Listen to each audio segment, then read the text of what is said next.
Salve galera massa do meu querido e maravilhoso Espírito Santo. Nós estamos aí com o nosso Massa Podcast. Hoje eu vou receber um campeão. O camarada é medalhista olímpico. E vou falar mais.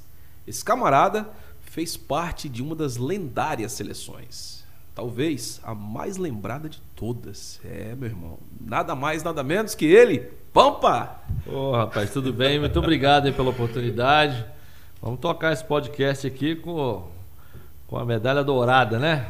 A de 92, 30 anos esse ano, companheiro. Estamos ficando, quer dizer, você é novo, mas eu estou ficando velho. Cara, mas eu vou falar pra você, foi Barcelona? Barcelona 92, a gente está em 22, então 30 anos. Esse ano, inclusive, vamos fazer uma festa com todo mundo. E né? Você tem contato com a galera toda ainda? Nós temos um grupo no WhatsApp, chama Barcelona 92, todo mundo está lá, sempre se fala. Tá sempre em contato. Ontem mesmo falei com o Giovanni, falo com o Maurício toda hora, com o Carlão, com o Paulão. Sempre. Então, o Tandy é mais difícil de falar porque ele tá rodando, sempre fazendo palestra por aí. Eu também faço, o Giovanni faz, mas o Tandy eu acho que virou profissão dele fazer palestra, porque ele faz o dia inteiro. E o Marcelo? O Negrão? O Negrão tá em São Paulo, ele é comentarista da Band, eu acho que televisão, TV Sim. Band. Aquele saque Jornada nas Estrelas. O saque do Marcelo era enjoado. Rapaz, que loucura aquilo. Era uma paulada. Mano, como foi emocionante aquela final.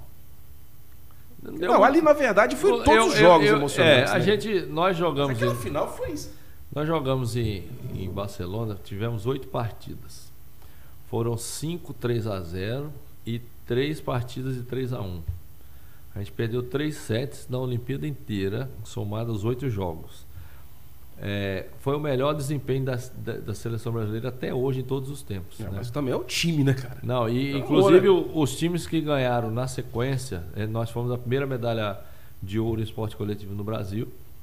Depois tivemos aí o bicampeonato olímpico com a geração do Giba e o Nauber. E depois e Ricardinho, né, levantando e tal. E depois tivemos a do Rio 2016. Todas essas seleções brasileiras, nesses campeonatos, perderam muito mais do que 3 sets. Mais de 3 sets.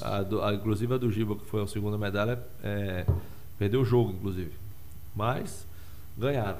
Não importa, o que vale é o final, botar a dourada no pescoço. Trazer a medalha para casa. Mas a gente realmente, na época, estava jogando por música, né? Os caras não acreditavam. E nós, a partir daquele momento de 92... o time estava jogando diferente do voleibol que se apresentava na época. Era uma velocidade incrível, bola de Giovanni na ponta, era um foguete. Tá doido, o saque era uma porrada. Viagem, a gente dava de todo mundo, sacava viagem. A gente tinha 5 atacantes, né, os 3 da frente e 2 do fundo, ninguém fazia isso.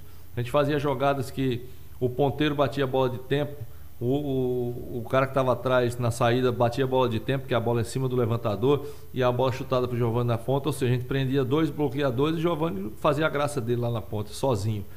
E aí os caras, depois da nossa conquista, o vôlei mudou inteiro, copiando todos as nossas jogadas, o nosso tipo de treinamento, e aí veio o vôlei velocidade, que é o que atua até hoje. Cara, eu vou falar uma coisa para você, Pampa. No país do futebol, o voleibol, depois dessa competição, depois dessa conquista ali em Barcelona em 92, o voleibol passou a ser, na verdade, a ser mais praticado, inclusive nas escolas. Eu me lembro muito bem que a gente só jogava futebol no colégio, cara. Mas aí depois começou os caras, a inspiração veio assim, virou febre. Virou. Tipo assim, no bairro já não era só mais o jogo da travinha, já tinha, dividia. Os caras colocavam até fio de nylon nas ruas. Sim. E servia de rede e todo mundo jogava. Sim. Por questão da seleção brasileira ter feito essa memorável campanha, né? Foi muito legal. Eu acho que a gente inspirou muita gente, inclusive o próprio Maurício Souza, que estávamos há pouco juntos. Talvez essa tenha sido uma das maiores audiências, eu acho que do voleibol brasileiro. Sim. Sendo assistido, né? Vocês sendo assistidos. Das equipes brasileiras, essa foi a que marcou mesmo. Marcou muito. Marcou várias gerações, porque também nós tínhamos, na época, a mídia de TV aberta, transmitindo todos os nossos jogos, e não só na seleção, transmitia também os jogos de clubes, que nós estávamos participando dentro do Brasil. Então, assim, a gente foi uma seleção que marcou pela massificação da mídia em cima da gente. E aí o vôlei passou a ser o segundo esporte em preferência no Brasil, para os homens e para as mulheres primeiro, né? Isso tem que frisar que foi importante também, porque a gente tinha um carinho especial das mulheres, das meninas, das torcidas. Sim, e sempre... Sim. Foi uma força também que gerou no foi voleibol feminino. Foi, aí o feminino depois veio também com um trabalho forte e aí conseguiu o título olímpico merecido delas também, porque nós temos aí geração que quase chegou, depois ganhou de novo. Elas são bicampeões olímpicas, né? E nós temos o tricampeonato olímpico, né? Então o Brasil masculino e feminino tem 5 títulos olímpicos, não é para qualquer país, né? Então isso aqui fez com que despertassem e respeitassem o vôlei do Brasil de maneira efetiva mesmo. Até hoje o vôlei do Brasil é considerado sempre um dos 3 primeiros do mundo, qualquer competição que entre. Eu costumo dizer que a seleção olímpica de 92, que você fez parte, sim, ela foi a seleção brasileira de futebol que não deu certo, mas vocês foram a seleção que deu certo. Por que eu estou falando isso? 82 tinha um timaço lá para disputar a Copa. Vamos agora para 2006, tinha um timaço. Não virou nada. Mas não ganhou a Copa. A seleção olímpica de 92 tinha um timaço e ganhou a Olimpíada. Se concretizou, né? Se concretizou. Então, tipo assim, vocês foram a seleção que deu certo. Inclusive os caras falaram sempre assim na época: poxa, bicho, o último título internacional nosso, de prestígio internacional, foi em 1970. A gente já está em 92, 22 anos depois, vocês ganharam um título de importância para o Brasil. Então isso marcou demais a nossa geração por conta disso, porque você pega a geração de 70, era do meu pai, que via Pelé, Rivelino, Gerson, aquela turma toda jogando. A gente já tinha parado ali, na verdade. Aquela geração inteira jogando no México em 70, né? E foi tricampeão mundial. E de lá para cá, 22 anos esperando algum título, não veio. Até a seleção de 82, que só tinha craque, Falcão, Éder, Zico. Timaço. Mas não levou a Copa. Perdeu do Paulo Rossi num jogo de 3-2 lá, que a gente ficou desesperado. Eu era moleque, morava em Recife ainda. Eu lembro desse dia, quando o Paulo Rossi fez 3 gols, a gente passou mal depois do almoço. Eu, moleque, ainda era torcedor. E meu pai também. Olha, foi uma tristeza muito grande. E aí saber que depois a gente pode dar essa alegria para nossas famílias e para o povo brasileiro, né? Então você imagina depois na cabeça... de 22 anos. Você imagina na cabeça do brasileiro assistindo ali aquela final em 92. Se não passa no filme, não passou um filme na cabeça, pô, nós já tivemos uma seleção aqui no esporte irmão aqui, que é o futebol, e os caras não levou. Então essa gurizada aí não vai levar, não. Engraçado é que assim, quando a gente foi jogar a Olimpíada, a Itália era tricampeã mundial. E já tinha ganho, se eu não me engano, 7 ou 8 ligas mundiais, né? Além dos mundiais. Era a favorita disparada para ser a campeã. Ela sempre foi uma equipe muito forte, né? Forte. Sempre foi. Ela sempre chega bem forte nas competições. Aí a Itália foi com a moral status de campeã olímpica, né? Chegou lá, ficou em 5º. Aí eu falei, tá vendo? Você não pode jogar o livro pela capa. Você tem que saber o que a gente está treinando. Então a gente surpreendeu a todos, inclusive a própria Itália. E aí, lá na época da Olimpíada, a gente ganhou da Holanda na fase inicial, que já era da nossa chave, 3-0. E aí rodou, todo mundo, a gente passou por Rússia, por Cuba, por Coreia, e fomos ganhando. Ganhamos do Japão, chegou nos Estados Unidos, a gente perdeu o primeiro set, mas ganhamos 3-1, e os Estados Unidos já era bicampeão olímpico. E fomos para a final com a Holanda de novo, que a Holanda tirou a Itália foi disputar o 5º lugar, porque a Holanda tirou a Itália, de 3-2 também. E aí foram para a final. Aí veio a infeliz reportagem de um meio de rede da Holanda, que chegou aos nossos ouvidos dizendo o seguinte: nós perdemos para o Brasil na primeira fase porque não valia nada. Agora a gente sabe como é que ganha do Brasil, eles vão ver. Desmerecendo a seleção brasileira. Exatamente. Aí eles viram, né? Aí foi mais forte ainda. Porque vocês entraram com sangue no sangue nos olhos, porque na primeira fase ganhamos 3-0, mas o tipo foi assim, na época era até 15 ainda. Depois eu já peguei jogo de 25. Era 15 na época. Era 15 com vantagem. E já peguei jogo com 25 logo na sequência, porque as regras elas mudam depois de cada Olimpíada ou de cada Mundial, pela Federação Internacional. Eles deixam para mudar depois, para ficar o tempo de 4 anos, né? E aí foi 15, se eu não me engano, 15-8, 15-10, 15-7, 15-8. Ou seja, eles fizeram até uns pontos, metade dos pontos.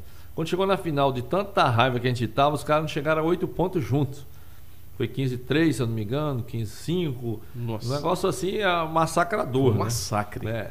E aí eu falei, uai, vocês não iam ganhar da gente? Como é que é? Não é assim que você... Não era fácil? Mas tem um velho ditado que diz que quem fala demais dá bom dia a cavalo. Quem desdenha quer comprar, né? Aí eu falei assim, só para ficar registrado foi 6-0. Não foi nem 3. Vocês tomaram 6-0. E aí, depois engraçado que na Olimpíada seguinte... Eles foram campeões olímpicos, né? Acho que em cima da Holanda, do Cuba, sei lá, alguma coisa desse tipo. Mas na nossa eles não deram jogo. E o que o Pampa está fazendo hoje? Qual é a atividade que você está exercendo no momento? Olha, eu faço projeto social. Onde você está fazendo esse projeto? Brasil inteiro. Roda o país. Eu tenho viajado bastante. Um exemplo, em Goiânia, eu acabei de fechar 5 núcleos. Né? São crianças de 8 a 14 anos dos 2 naipes, masculino e feminino. Interação social que você faz? Para ensinar o voleibol de alto rendimento. Porque ali você pode, além de formar um cidadão, você pode gerar um novo campeão, um novo talento que a gente vai encaminhar para os times locais ou para as seleções dos estados, né? Entendi. Então eu faço esse trabalho aí, tem em Goiânia, tem em Campinas, já fui a Santo André, os caras querem fechar também. Tem agora um segundo núcleo que outra empresa me procurou para abrir, porque eu faço patrocinado. Então as crianças que entram não pagam nada. Mas Sim. eu pago professor, dou material, entendeu? Emito nota fiscal, compro tudo. E material para as crianças, uniforme. Então, mas só que eu tenho um patrocinador oficial. Sim. Aí tem, lá tem... por exemplo, tem a Patriane. A Patriane é uma construtora. Como ela constrói prédio em Campinas, constrói em Santo André, ela constrói na ABCD lá de São Paulo. Aí eu falei com ele, você não quer abrir um núcleo em Santo André? O cara, quero. Aí já estamos em vias de abrir o segundo núcleo que eles patrocinam em Santo André. E já tem o de Campinas rodando. Aí você tem outras empresas que se interessam. Aí tem uma rede hospitalar agora que avaliou e falou assim, não, a gente quer fazer também. Aí eu falei, então patrocina o segundo núcleo, porque nós fazemos 50 vagas, né, para a criançada. Aí abri pelo Instagram, em 5 horas já tinham acabado as vagas de inscrição aberta. Pô, rapidinho. Aí fica as mães, eu quero levar meu filho ou minha filha, como é que faz? Paga alguma coisa? Não paga nada, tem um professor lá direto. É uma escola de talentos, né? Exatamente. Só que aí eu consegui fazer esse patrocinado, ficou mais fácil, porque muitas das vezes, quando você vai pedir para a prefeitura, o que a prefeitura tem? Tem um espaço físico. Mas até você entrar, fazer licitação... a burocracia. A burocracia. Às vezes não tem o professor, você tem que contratar, tal, demora demais. Aí eu falei, não, se vocês cederem o espaço, já ajuda. E fizeram a divulgação nos meios de comunicação de vocês mesmos, já fica bacana. E aí a gente está fazendo essas parcerias, tem dado certo. Bom, tô sabendo aí que você está com um projeto aí, um plano aí de entrar na política. Olha, eu nunca filiou-se ao PL. Eu nunca saí muito da política, não. Sempre teve envolvido de certa forma. Porque eu fui diretor de São Paulo, de futebol clube lá em São Paulo. Né? Já fui secretário em Suzano, que eu joguei em Suzano muito tempo, já fui secretário de esporte lá. Então sempre estou fazendo projetos, sempre estou envolvido, porque tudo que você envolve, falar com a prefeitura, falar com o governo do estado, utilizar a lei de incentivo para você trabalhar o esporte, você tem que estar no meio da política, né? E aí agora estou com a pretensão de sair estadual. Eu tenho residência lá em Minas, assim, já há bastante tempo. Inclusive tem um sobrinho meu que mora lá no apartamento, alugado dele, mas eu cobrei baratinho para ele, porque ele só paga só o condomínio. Bem barato. Bem barato. Ô tio, dá um jeito. Pelo menos o condomínio você vai pagar, né, velho? Me ajuda, né? Me ajuda aí, né? Aí ele tá lá 10 anos, aí como eu tenho já endereço lá em Minas, e além de São Paulo, Rio e tal, mas eu fico rodando sempre, né? E aí me convidaram, por questão, o Maurício também tem interesse aí depois que ele tomou essa pancada, o Maurício Souza. E aí saiu de 200 mil... Que pancada, né, cara? Saiu de 200 mil seguidores para 2 milhões e 600. Então os conservadores realmente tomaram frente. Tomaram. A galera comprou a ideia. Comprou a ideia. Aí o Maurício falou assim, cara, a gente pode ter uma chance boa de lutar realmente com o mandato nas costas. Que aí a gente tem força para a gente atuar. Aí eu falei, beleza. Eu falei com o Magno, que é um amigo de 30 anos, é um irmão na fé, né? Uhum. E o Magno também volta aí, se Deus quiser... ao Senado. Concorrer ao Senado aí para ganhar, né? Eu espero que o Espírito Santo abraça essa causa, né? Não erre de novo, né? Porque o Magno precisa mas estar lá. O Espírito Santo foi vítima de um estelionato eleitoral. Tem uns caras aí que falaram um monte de coisa aí. Eu não duvido não, mas eu não posso me meter nessa seara porque eu não estou acompanhando o dia a dia. Os caras venderam um peixe aí, cara. Eu vou te falar um negócio, viu? Exatamente. Então tem gente que o cara tá lá, ganha um mandato de senador, mas não resolve nada pro Estado, não resolve, não adianta. Não, enganou a galera toda. O Estado aqui Aí você tem que fazer a depuração, né, meu amigo? Abre o olho, né? Primeiro que você vai torcer para um time, não vai ganhar nada, não sei o quê, aí o cara vai te enganando. Tem hora que falou, não, meu amigo, chega, né? Tá bom já, né? Abri o olho, vou para esse aqui. Então, assim, tive o convite do PL, através do Magno, e o Maurício também teve. E aí ele vai sair a federal, pré-candidato a federal em Minas, e eu seria o pré-candidato a estadual. Então a gente tem possivelmente em Minas Gerais aí uma dupla do voleibol disputando federal e estadual. A dobrada dourada. Dobrada dourada, né? Dois medalhistas olímpicos. Duas medalhas de ouro, que a gente pode, inclusive, fazer um trabalho muito grande dentro do Estado, né? E o Estado precisa, cara. O Brasil precisa. Não, porque lá tem 843 municípios, é muito grande o Estado de Minas. Então, assim, as emendas eleitorais... As emendas da bancada lá, dele federal, somadas a minha, a gente pode fazer um trabalho muito bacana em Minas. Pampa, Minas é grande demais, cara. Eu tava em Belo Horizonte, se eu não me engano, a quilometragem de Belo Horizonte a Uberlândia é 1000 km, é isso? Por aí. Não sei se eu tô errado, né? Mas eu sei, cara, é muito longe, cara. É muito longe. Eu, inclusive, semana que vem tô lá. O Maurício vai, acho que segunda, eu vou na terça para Uberlândia. São 800, mais de 800 cidades. 843, se eu não me engano. Caramba, é o estado que tem mais municípios no Brasil. Se eu não me engano, em Belo Horizonte transita por dia mais de 1 milhão de pessoas. É a cidade do Brasil que, na verdade, mais tem transeuntes, né? A cidade não para, 24 horas, cara. Tu chega 2 horas da manhã no centro de Belo Horizonte e tu compra pão. É tipo São Paulo, não tu acha de tudo lá, cara. É tipo São Paulo, não para nunca. Para nunca. Saí pra Pampulha uma vez ali, de madrugada, para ir pro aeroporto. Indo pra Pampulha, e de madrugada eu comecei a ver que a cidade toda tava ligada. Eu falei, pô, o que é isso aqui? Ninguém dorme não, velho. O pessoal não dorme não, velho. É assim mesmo. Mas assim, o importante é que a gente possa... ter o apoio, né, dos conservadores, né, aqui no Espírito Santo. O Manato também deve sair aí pelo PL. É pré-candidato a governador. É pré-candidato, né, a governador. Temos que reeleger o nosso presidente Bolsonaro. Sim. De qualquer forma. Mas o que tem que entrar na cabeça da população é que, pô, os caras compraram a ideia do Bolsonaro. E eu acredito que ele vai se reeleger. Tem uma popularidade muito grande. Eu acredito plenamente nisso. Só que ele não governa sozinho, cara. Os caras têm que entender isso. Tem que ter uma bancada começando no... pró-governo, os caras. No Congresso inteiro, seja Câmara e seja Senado, uma bancada forte. O PL, inclusive, hoje é o maior partido do Brasil, né, depois das filiações e mudanças, agora. Tem que ter bancada nos estados, tem que ter bancada nos municípios, seja de vereador, seja de prefeito. É um trabalho longo, árduo, mas que o chamado... é o que é importante, porque você viver da vida pública em função sua, para que você vai entrar? E a realidade da maioria dos políticos que nós temos aí.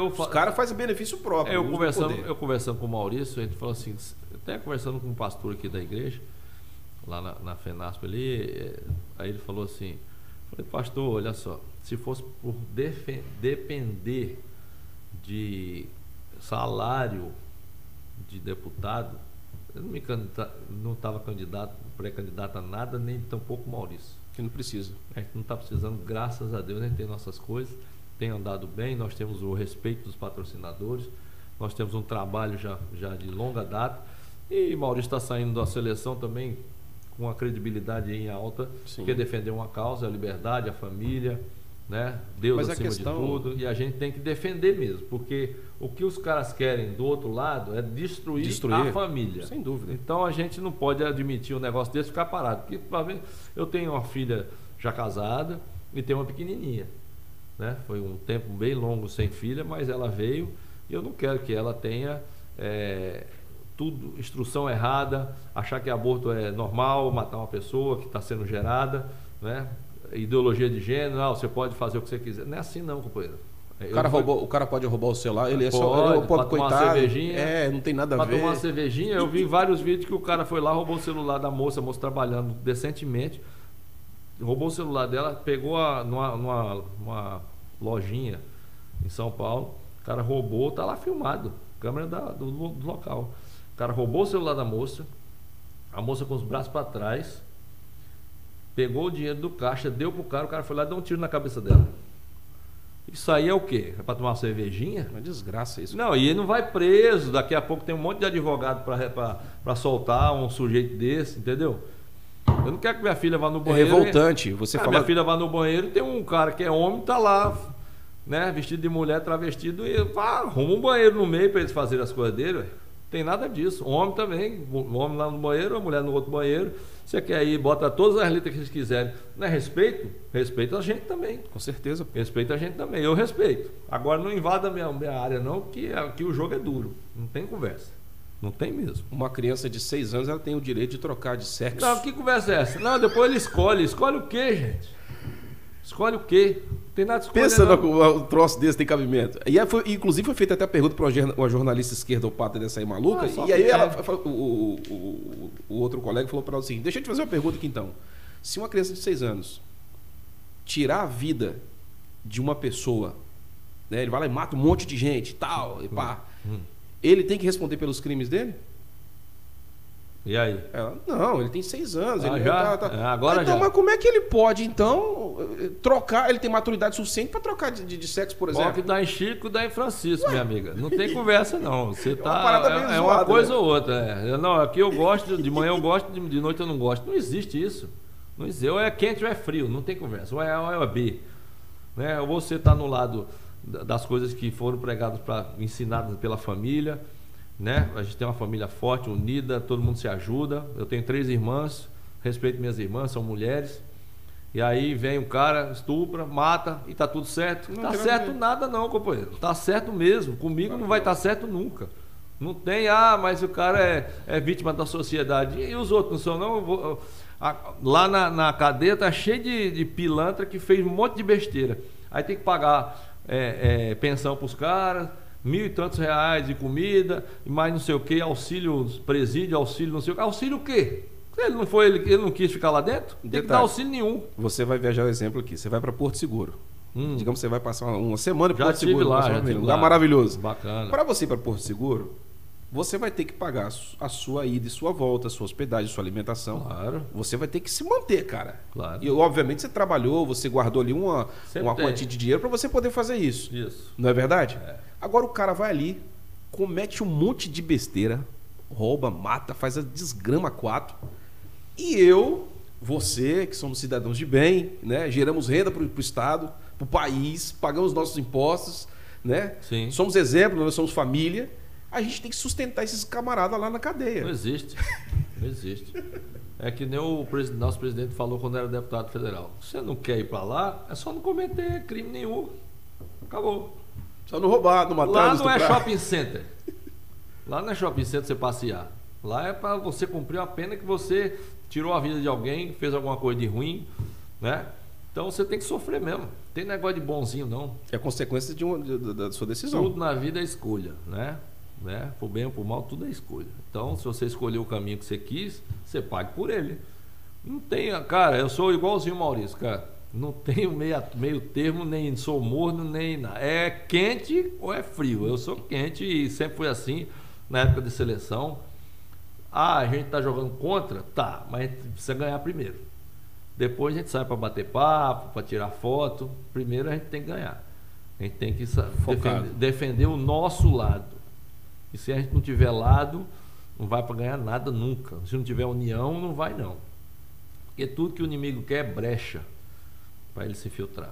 Então a gente tem que fechar essas brechas todas e sair de casa, do confortinho, né, da vida tranquila. Não, depois eu resolvo isso. Quem vai pagar é seu filho, companheiro. Você já viveu, você já está aí escolado da vida, mas seu filho, quando você for embora, seu filho vai ficar aí no mundo desse que você não fez nada para mudar. Né? Se a gente tem um chamado, a gente tem que ir. Não importa quanto de dor. Eu digo, meu amigo, olha, eu vou falar uma coisa para você. Se é pelos meus filhos, pelos filhos dos outros, pelas crianças desse país, eu vou. Com certeza, eu vou para cima e não dou uma molezinha para ninguém, não. Não dou mesmo. Eu tô vendo aí um movimento aí que os caras estão falando que é o movimento do centrão, na verdade. Eu caracterizo isso como uma esquerda disfarçada. Centrão? Quem tá no centro não tem lado, meu amigo. Cara, ou é 8 ou 80, velho. Você tá em cima de um muro, aí você tem a direita de um lado e a esquerda do outro, você é do centro. Olha, o que você tá fazendo aí em cima que não escolhe seu lado?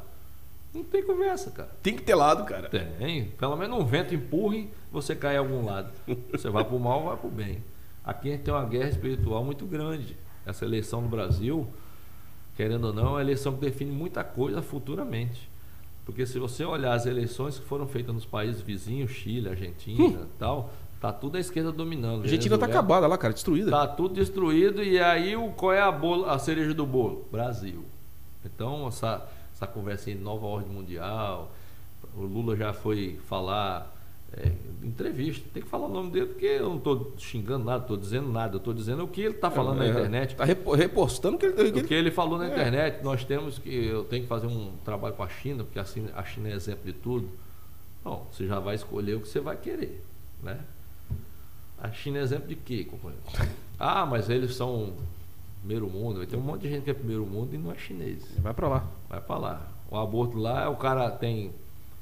O governo paga até 2 filhos. Se você tiver o terceiro, você paga tudo. Você perde os benefícios do primeiro e do segundo. Aí você tem vídeos, que eu já vi, a pessoa nasce o filho e joga no meio-fio. E fica a criança lá se debatendo para morrer. Um cara desse merece o quê? Um cara desse é de Deus. Um cara desse, uma pessoa dessa mora num país que ele tem liberdade. Sem contar que você não tem lá a sua liberdade religiosa. Você não tem liberdade de nada. Tudo é coordenado pelo Partido Comunista. Então você quer o quê? O comunismo no mundo não deu certo em lugar nenhum. De maneira nada, nenhuma. porque a China é comunista, o partido, mas eles são tudo capitalistas. Eles só querem fazer negócio. Entendeu? E dominar o povo. Então dominação, meu amigo, em qualquer lugar é horrível. E a gente está lutando pela liberdade de nossas famílias, dos nossos filhos, sobrinhos, netos que vai aparecer por aí. Então a gente tem que mostrar a cara. Ah, lá atrás não sei quem lutou pela gente. Por isso que a gente está aqui dando continuidade e vem gente depois dar continuidade. Tem que ser assim. É um ciclo. Agora, se calar, né, não for para cima, não brigar, como é que você vai ser campeão? Como é que você vai ter o título? Se você não treinar, se você não guerrear, se você não lutar, não vem nada de graça não. Nada. Até chuva quando vem, dá enchente, você morre afogado, ou você está morando num lugar bom porque você trabalhou para isso. Exatamente. Então assim, tudo na vida já começa no nascimento. Então eu sou contra abortista, porque está tirando uma vida. Com certeza. Ah não, isso mas é crime, o meu corpo, minha regra. Que seu corpo? Você não tem o seu corpo está aí, mas e o de dentro? Não é seu não. Entendeu? E se você não você tá aqui falando besteira, você nasceu de alguém. Se sua mãe tivesse abortado você não estava falando besteira aqui. Tudo começa no nascituro, né? Porque eu nasci, eu tive a oportunidade de estudar, eu tive a oportunidade de treinar, eu tive a oportunidade de estar na seleção brasileira e ganhar um título olímpico. Se eu não tivesse nascido, e quantos que morrem, né, por causa dessa questão do aborto, matar a criança, e não vão ter a oportunidade de ser um radialista, de vão ter a oportunidade de ser um médico, um professor, nada. Mataram Pampa, e não vai preso. Pra você ter uma ideia, cara, a parada tá tão zoada que tem países aí que o aborto é permitido até a 24ª semana. Eu tenho um filho, ele nasceu de 25 semanas, cara. Pra você ver. Pensa... Você que é pai, a gente que... É revoltante. É um negócio assim que a gente não pode ficar de... Ah, eu tô de mãos atadas, não vou fazer nada. Vai como. Desatar, irmão, meu. Não tem como, cara. Desata. Se você tem condição de ir para cima, é na candidatura, vai ter problema falar, vai ter problema na urna, vai ter problema disso. Tudo vai ter problema. Mas a gente tem que ir para tentar. Tem que unir as forças e lutar, cara. Tem que ir para tentar. Porque se ficar paradinho, a máquina passa por cima e a gente vai baixar a cabeça e vai ser plantador de arroz para chinês. E aí é difícil. Eu não tenho condição disso aqui, ninguém quer isso para o país. Um país rico desse, dominado por um bando. Com a minoria de pilantragem. Um bando, na verdade, né? Não tem como. É uma quadrilha que quer chegar no Brasil. Já sabemos como eles trabalham, né? Aparelharam todo o governo até hoje. Aí o presidente está com 3 anos de mandato. Não consegue fazer nada, pô. Aí tem uns caras que se não respeitam a Constituição, estão acima da lei e querem mandar no país, e aí a gente vai ficar calado? De jeito nenhum. Chega. Vamos pra cima. Tem um limite. E o limite do cara que realmente sempre cumpriu as coisas certas, o pai de família, aquele que quer levar o menino para o colégio para estudar. Não para o cara chegar lá e falar assim, ó, sua filha pode beijar a menina, o menino pode beijar o menino, tá com a camisa lá na escola, lá já maior, fora Bolsonaro. Ué, você é professor de quê, meu amigo? Você está fazendo o quê? E eles fazem isso, eles aparelham para isso. Então, assim, a gente não pode permitir isso, não. De jeito nenhum, bicho. Você achou um cara chato, sou eu. Porque vai ter complicação comigo. Maurício deve ser outro. Então, assim, peço a Deus que me dê essa oportunidade. E você tá tão competitivo aí na política quanto no esporte. Tô vendo que você tá com a faca nos dentes. Não tem conversa não, bicho. Eu não vou ficar paradinho, não. Olha, eu vou falar uma coisa pra você. Eu tava em casa na minha. E aí os caras tentando, vai ser candidato. Eu falei, não, vamos apoiar os caras. Vai cair esse candidato. Porque eu conheço você, quando você pegar esse filme, você vai ver. Aí, quando der um mandato na sua mão, aí que a fogueira vai pegar fogo mesmo. Porque tem que ser, tem que ir para cima, tem que ir para a tribuna, tem que fazer lei, tem que proibir, tem que chamar a mídia, tem que isso tudo para que não aconteça o que eles querem sem ninguém falar nada. Isso não existe. Não existe, né? Parece aquele Padre Quevedo. Não existe. Não existe. Entendeu? Então, acho assim, se nós temos a oportunidade de concorrer, como qualquer um tem, nós só pedimos a unidade e a união. E somos maioria, cara. Apertar o dedo certo. Não é aqui, ó, assim, eu voto no Bolsonaro, mas no meu estado eu vou votar na esquerda. Ué, sai fora disso.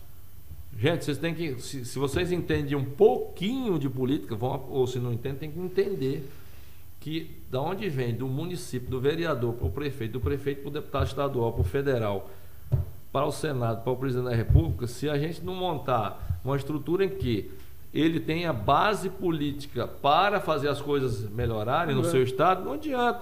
Porque se você vai pegar 20 governadores que são contra o presidente da República, está chovendo molhado. Você vai dar o dinheiro, por exemplo, para o Covid, e aí vem 2 caras para presidir a CPI, que tem mais processo do que qualquer um no planeta, só no Brasil. E aí os caras presidem, não investigam ninguém, os governadores enchem o barril de dinheiro com o governo federal e ainda é da esquerda. Pelo amor de Deus, gente. Cara, a parada é tão doida. Aqui no Espírito Santo foi enviado, o governo federal enviou mais de 16 bilhões de reais. Os caras não sabem falar onde tá a grana.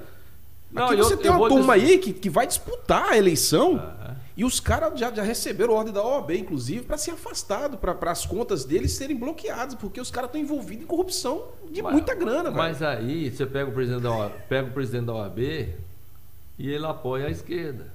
Porque o pai dele foi perseguido lá atrás, não sei o quê. Peraí, o pai dele foi perseguido ou você vai contar a história direito, só quer contar ao seu lado? O pai dele pegava em arma, era guerrilheiro. Foi perseguido por quê? Dava tiro. Se a polícia tem que prender os caras que roubam, ladrão, alguma coisa, tem que perseguir, cada um tem um lado. A ação gera reação. Exatamente. Agora, você dizer que não, porque ele foi perseguido, ele era bonzinho, ele não dava tiro. É igual Dilma, não pode dizer, é uma guerrilheira, aquela Mira Leitão era guerrilheira. Participar de quadrilha, cara. Então, aí tá tudo aí. Só no país em que o cara tem mais de 40 processos que é anulado por um militante da esquerda, tá limpinho, igual ele entrou, Lula. Tá limpinho. O cara não foi presidiário. E pela Constituição, pelo tanto de processo, o cara é inelegível. Então, mas como é que o cara tem mais de 40 processos, da noite pro dia ele não tem mais nenhum, e ele foi preso? Então, é tão bonzinho, né? Por que prender um cara desse? Não roubou nada. Aí Bolsonaro vai... Não, peraí, não, fala nessa não. Ele roubou, mas ele deu Ajuda os pobres. Sim, e ele ainda fala, os pobres filhos dele, né? Os pobres filhos dele. Aí tem lá ele dizendo, ele falando que ele não vai roubar mais. Aí o povo não ouve o que ele falou, não. O meu sítio de Atibaia. Não é nem sítio, é um negocinho pequeno. Ele dizer que não vai roubar mais. Ué, mas se ele já roubou, por que você vai votar nele? Eu não vou mais enganar o povo. Desde essas falas aí. Não, e a outra, eu recebi um hoje, ele falando, o diretório do PT aqui atrás, tudo bonitinho, arrumado, ele falando assim, não, eu, quando fui preso, comia, bebia, e tem um monte de pobre que não cometeu crime como eu. Aí os caras repetem, que cometeu crime como eu, que não está comendo, que não está bebendo. Ué, se ele está dizendo que ele cometeu crime, como é que um cara desse pode ser candidato a presidente da República? Não, ele é inocente, pô. Só no Brasil. Ele é inocente. Só no Brasil. Líder da pesquisa. Aí eu falo o seguinte... Mas manda ele passar aqui na rua que eu quero ver. Eu falo assim, você avisa ou eu aviso que o lockdown já acabou pra ele ir pra rua? Sai na rua aí, velho. Vai aqui na rua. Aí ele vem com a conversinha fiada. Não, porque pode pegar Sofreu um atentado. Um atentado de algum bolsonarista. Eu digo, igual vocês fizeram com o Bolsonaro, querendo tirar ele do poder, meteram uma faca nele lá, né? Todo mundo sabe, né? Tá lá, o cara é doido. Tem 5 advogados em 2 minutos. Nunca teve advogado. Pô, é facinho arrumar 5 advogados. Não, e tudo pago. É tudo pago. Não pode tocar no cara. Quer dizer, o Brasil é todo aparelhado, a gente sabe disso. Essa esquerda que tá aí. Eu conheci de perto em São Paulo. Tô falando de cadeira cativa. Olhei o negócio lá dentro e digo, tchau, meu gente. Porque me chamaram na época, como enganaram todo mundo, deixa o homem trabalhar. Você lembra que era a campanha dele? Sim. Todo mundo votou no homem e tal.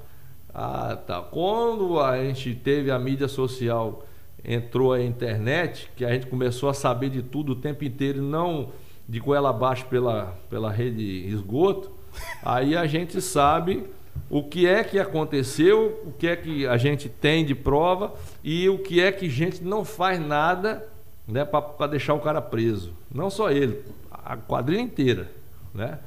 Tá tudo solto, bonitinho e tal. Agora vai um da direita inventar de fazer alguma coisa que os caras já roubam. Que nem os caras falam assim, roubam uma lata de leite do supermercado, vê quantos dias ela passa na cadeia. Não precisa fazer isso não. Vai lá e defende uma ideia que você tem, que você, aonde o Brasil vai parar, fala só isso. Só isso. Num post sugerindo, na verdade, ali a bissexualidade e essas coisas a mais, as crianças. Que nem o Maurício fez. Pra você ver que desgrama que vai dar. Aí você tem que se posicionar mesmo, porque a gente tá numa guerra entre o bem e o mal. Quem é o mal? Ué, você vai perguntar ainda quem é o mal? Você já sabe. Já tem dúvida ainda? O repórter hoje de manhã falou assim, quem é o mal? Eu falei assim, velho, se você não sabe, então você não pode trabalhar na imprensa. Já falei mesmo. Aí ele ficou todo sem graça comigo. Se você não sabe quem é o mal, você não pode trabalhar na imprensa. Porque o mal é isso aí. É ideologia de gênero, é aborto, é 800 bilhões para construir todos os portos, todas as obras fora do país. É construir estádio em Manaus, né, com os times lá que não tem nenhum. É construir estádio em Brasília com 2, 3 bilhões em vez de construir hospital. Tá lá, cadê o time do Distrito Federal? Quem é o time lá famoso? Os times têm que sair do Rio, de São Paulo para jogar lá. Exatamente. Mas tinha que ter o dinheiro lá, lavagem de dinheiro e tal. E aí fica por isso mesmo. Então assim, o mínimo de informação, mínimo, não estou falando para você ser o cara que entende da política. Né? Não precisa não, cara. Não precisa não. O mínimo de informação, se você pegar na internet, desvio de dinheiro, você já vai ver quem vem na lista. Né? Tem o outro lá das malas de dinheiro lá que até a própria rede de esgoto mostrou na televisão quantos milhões tinha lá, mais de 50 milhões. Aí vai um maldito daquele do STF e libera o cara que não tinha prova. Cara, o Brasil inteiro viu a prova do cara, liberou o cara para ele fazer trabalho social e cumprir com cesta básica. Existe um negócio desse? Brincadeira. O país desse é sério? É brincar com a cara da população. O país pode ser que a gente consiga fazer ele ser sério. Porque é um país que pode ser número 1 do mundo, mas a gente tem que ser número 1 do mundo aqui dentro. Não pode ficar deixando essa turminha e achar que está tudo certo e dominar isso aqui e fazer conluio com todo mundo e aí a gente está lascado, meu amigo. A palavra é essa, lascado. Porque tudo é aparelhamento, Então, a gente tem que botar um pé bem no freio ali e ir para cima.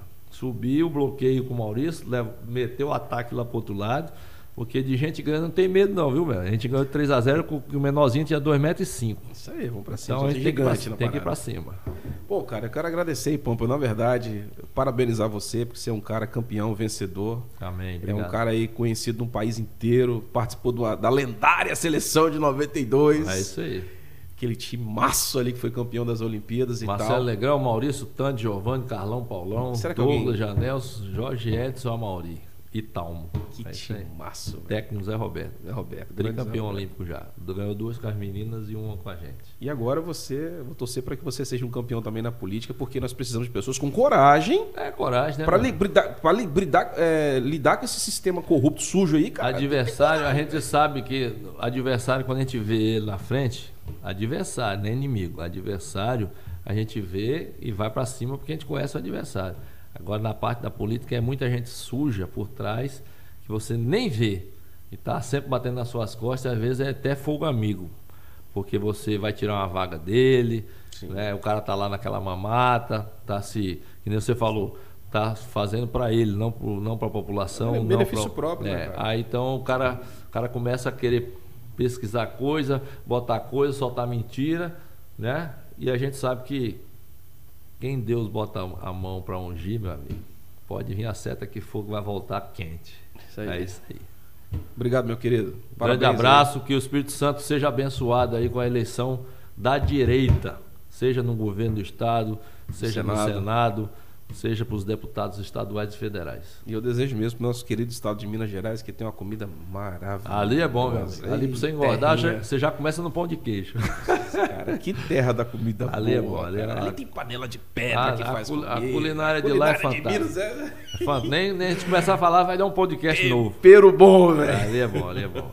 Mano, brigadão aí, cara. Valeu, muito obrigado aí pela força e obrigado por vocês estarem aí discutindo a política do Brasil, porque esse ano é um ano fundamental pra gente. Isso aí. Valeu.